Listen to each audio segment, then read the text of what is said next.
lang ni. Mupatok tagatambay.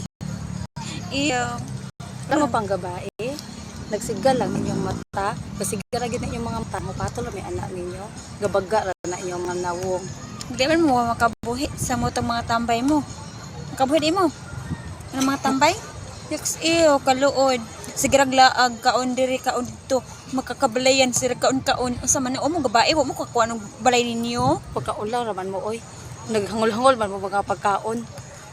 Ngayon tagbahiluan mo sa inyong adtuan ba? Dapat hiluan jud mo anak hiluan jud unta mo anak bagay. Samot na ganaang bisag asa mo kaon. Kaon diri kaon dito sa ako anak akong hiluan. Kaya wala may kapalit og mga sudan, may kapalit og mga pagkaon, moong kaon-kaon na lang bisan asa. Kaluod. Na Diyan pauyab-uyab, manguyab pa namo, makabuhi ka mo namo, di ba kay makakapakaon sa iyong kaugalingon. dili may mo makakaon sa inyong pangapapaymedia di magpunit-punit mo namo. Ako mo gabae. Kana mo mga beauty dili ni para sa mga tambay, para ni sa mga professional.